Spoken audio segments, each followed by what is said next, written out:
Learn English through Stories K4 PDF.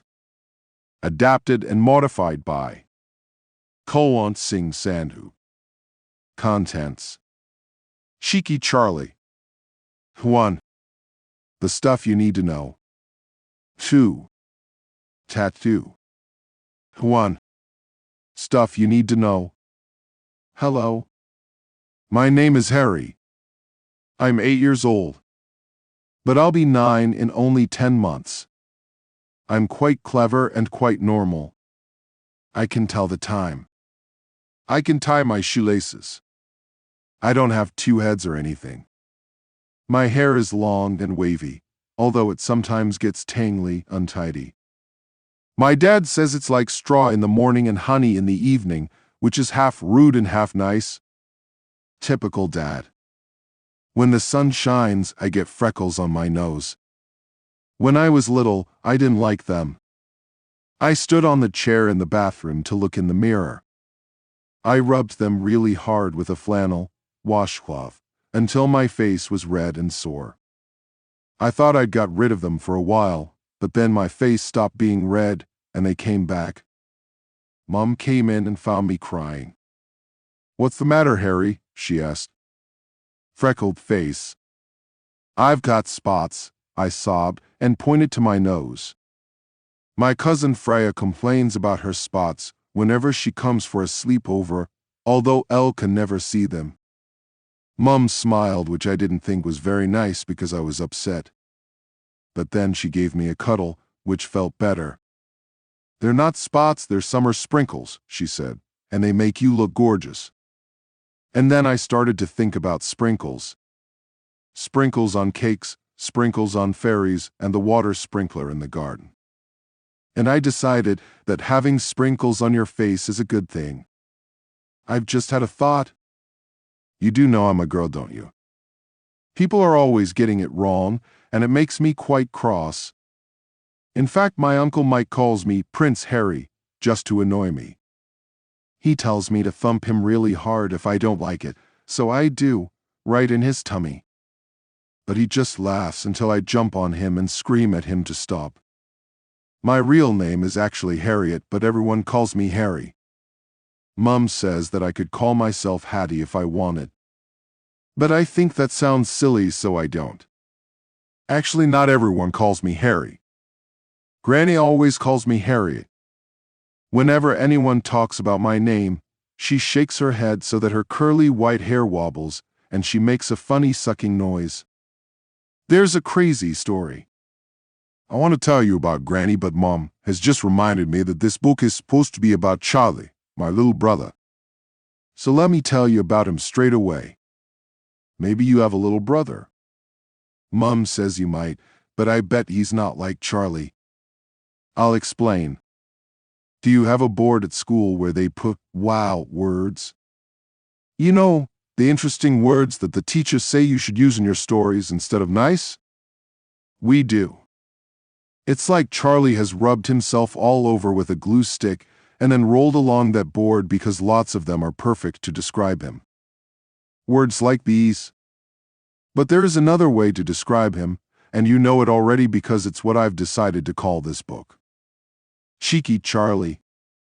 That's what Dad calls Charlie all the time. When he's shouted something rude, when he's done something naughty, when he wants him to budge, move up on the sofa, or just when he's ruffling Charlie's hair. He tried that once with me and I went crazy. "All right, Hattie, keep your hair on," he said, and that made Mum laugh really loud, which made me even angrier. So I stomped upstairs and played on his iPad without telling him, just to teach him a lesson. But Charlie really is very cheeky, and that's what my book is about. All the naughty things that he has done. My teachers say that it's not nice to tell tales, but you don't know Charlie, so you can't get him into trouble. But if you ever meet my mum, don't tell her I've been a secret blabbermouth, because then I'll get into trouble. Do you promise? Proper promise? Hinky promise or pinky swear? Brilliant, because I've got loads to tell you. Some of it happened ages ago. Some of it happened just last week. Some of it is funny, or sad or even disgusting, because that's what Charlie can be. It might even make you a little bit sick, so get ready. I once asked Dad to tell me about the naughtiest thing he had ever done. Me, he said, I was an angel, I worked hard, did my homework on time, tidied my bedroom, went to bed early and got up late. Not like your mother, she was a right tear away uncontrolled. I looked at Mom, who was sitting on the sofa, making her eyes roll around in her head and pulling a funny face. Don't believe him, Harry, said Mom. Here's what I know about your dad. He ate his brother's birthday cake. He was sick as a dog. He almost crashed your granddad's car. He was a right handful. Handful of what? I asked. Trouble, said Mom. Next door, where Charlie was watching telly, there was a crash. Charlie, are you okay? Shouted Mom, getting up off the sofa. Yes, Mommy, shouted Charlie. I just folded off the table. Fell, Charlie, not folded, shouted Mom back. She sat back down. Now you know where Charlie gets it from. Are you talking about my little Charlie? Said Dad. He's a goody two-shoes like me, although I wouldn't let him drive my car or let him near a dog or my birthday cake, come to think of it. I think you're safe there, Dad once said. He'd be scared away by all the candles. Aye, said Dad, and he threw a cushion at me. It bounced off my arm onto the table and nearly knocked Mum's mug of tea over, the one with top teacher written on it. Mum looked at Dad and raised her eyebrows, making her forehead all wrinkly. Harry's arm was in the wrong place, grumbled Dad. It wasn't my fault. Look, I haven't got long today, because I'm going for a haircut soon and I always get sweets, so I don't want to miss it. But come back and I'll tell you lots of stories about what Charlie has done. And they're a lot worse than you think. 2. Tattoo. I told story at school last term in front of the whole class. Mrs. Schofield asked if anyone had been up to anything interesting during the holidays.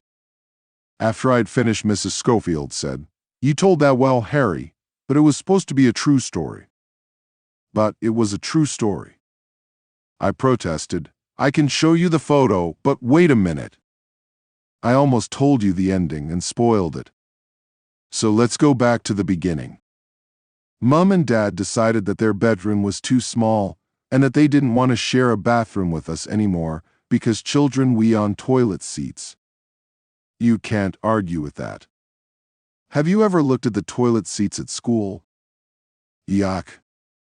So Mum and Dad asked Jim from down the road to help. Jim is a builder. He has crazy curly ginger hair and a very big belly. He wears really old, tight t-shirts that have started to go see-through.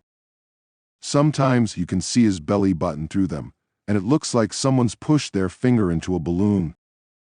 He drives an ancient white van, and that has see-through bits and funny stains on it too. In the seat next to him there are 2 other men who work with him, but they're never the same. Maybe they don't like his t-shirts. So Jim came round to look at our house. He stood outside, pointing at windows and walls, scribbling on a dirty piece of paper, and then he went away again. I forgot all about him until one sunny morning when he walked past the kitchen window while I was eating my breakfast. Mom, Jim is in our garden, I shouted. What? She said, and went outside. She soon came back in, shaking her head. What does he want? I asked. He's starting the building work today, Mom said. We just weren't expecting him, that's all. And that's how it began. Jim brought spades and pickaxes and toolboxes, and even an orange cement mixer down the side passage, helped by 2 men. One wore a blue tracksuit and the other wore a red tracksuit. Red tracksuit stared right at me as he walked past. I ducked out of sight behind the washing machine. When I felt brave enough to take another look, I got an even bigger shock. Red and blue had both taken their tops off and were now digging up the patio. Charlie came in and pressed his nose against the back door. Who dat? He asked, pointing at Red. What he doing? Why someone done adoring on him, he continued. Charlie asks a lot of questions, and he doesn't always get the words right. But sure enough, Red did have adoring on his back. A tattoo of a lady. A lady with no clothes on. Mom took Charlie out to meet the men. I stayed inside and watched as Charlie pointed at Red's tattoo. Everybody laughed and Jim picked Charlie up so he could touch it. He traced the outline of the lady with his finger, while Red pretended that he was being tickled. Everyone laughed again, except me. Over the next few days, the holes in the garden got bigger, and the piles of earth and clay grew higher. Eventually, you could only see red and blue sweaty faces as they worked. Jim never seemed to be around. They put planks of wood across the trenches so that we could get to the trampoline and the garden shed. Every day, whenever Red and Blue stopped for a cup of tea, Charlie would go up behind Red and run his finger over his tattoo. Red soon stopped pretending to laugh, though. I was in the kitchen, helping Mom make pizzas. It was sweltering. That's another pick from our wow words. Red and Blue were digging again in the sun.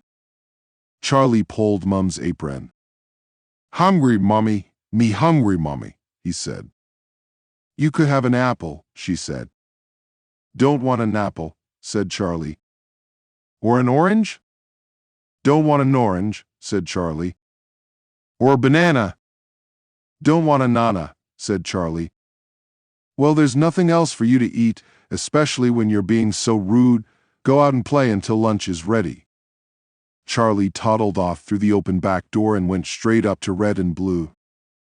They were sitting with their legs dangling into a hole, eating their lunch in the sunshine. "Why you digging?" we heard him say. "Have you found any treasure? Why have you stopped? Are you tired? Daddy is always tired. What's in your sandwiches? They smell yucky," we heard him burble. Red turned away from Charlie and shook his head. Charlie wrinkled his nose, which he does when he doesn't get what he wants, and stomped off to his den behind the shed. Blue disappeared towards the van. Red stretched out on the grass. "Serves Charlie right," said Mom, watching through the window. We put the pizza toppings on. Ham first, then cheese, but never mushrooms. "Do you like mushrooms?" "I don't, they're weird." "Who wants to eat gray food?" Charlie reappeared. "Mummy, where my felt tips?"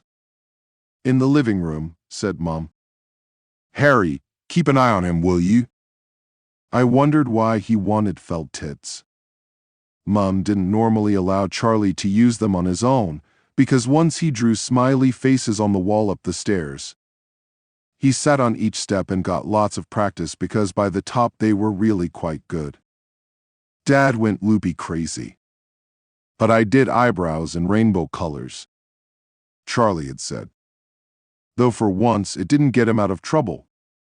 Anyway, Charlie trotted back into the garden with the felt tips, crossed the plank, sat down next to the sleeping Red and pulled out a green pen. Normally, when Charlie is naughty, I never see it happen. I don't know why. He's like a secret little spy who does stuff when you're not looking. But this time, I saw everything. And because Red was grumpy, I didn't tell anyone. I just let him do it. A little while later, Charlie and I were playing when we heard someone laughing hard and another man shouting. I couldn't understand the shouter, but he didn't sound happy. Charlie gave me a look. A little bit pleased, a little bit frightened. Mom came downstairs to see what was happening and we went outside. Blue was crouching on the grass. At first I thought he was hurt because tears were streaming down his cheeks. But then I realized that he was the one who was laughing loudly.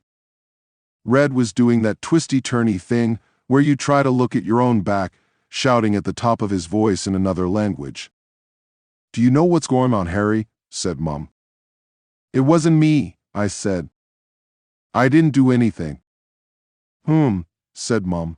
"That's not what I asked Charlie. Any ideas?" "Nothing," he said from behind Mom's leg. "I done nothing."